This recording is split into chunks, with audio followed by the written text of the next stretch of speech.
দেখো তোমাদের সাথে একটা রেসিপি শেয়ার করি আজকে। দেখো তেলে শুকনো লঙ্কা ফোড়ন দিয়ে দিয়েছি, গরম হয়ে গেছে, জিরে ফোড়ন দিয়ে দেবো।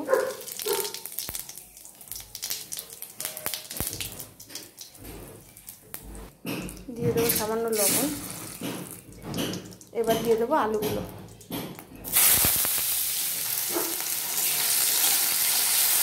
দেখো আলুগুলো দিয়ে দিয়েছি, আমি একটু ভেজে নেবো আলুগুলো লবণ হলুদ দিয়ে। লবণ দিয়ে দিলাম,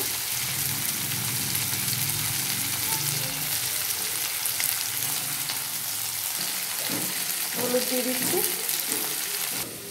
যতক্ষণ আলুটা ভাজা হচ্ছে আমি পেঁয়াজ, কাঁচা লঙ্কা, টমেটো, আদা, রসুন সব বেটে নেব।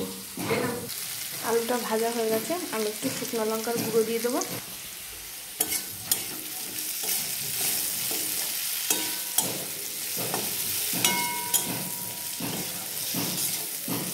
এবার দিয়ে দেবো বেটে রাখা মশলাটা।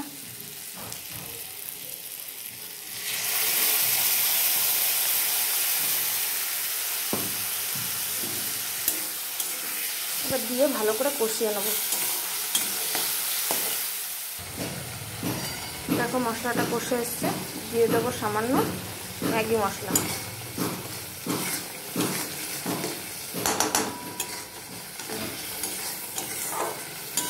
দেখো কত সুন্দর তেল ছেড়ে দিয়েছে। আমি এবার এর মধ্যে মটরটা ঢেলে দেবো।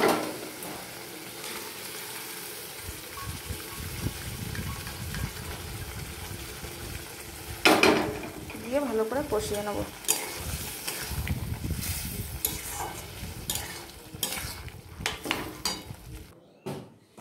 এই দেখো আমার ঘুগনি কিন্তু রেডি। আমি একটু গরম মশলা দিয়ে নামিয়ে নিয়েছি।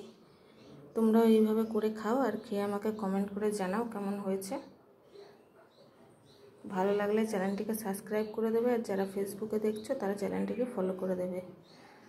কমেন্ট করে অবশ্যই জানাবে কিন্তু কেমন লাগলো।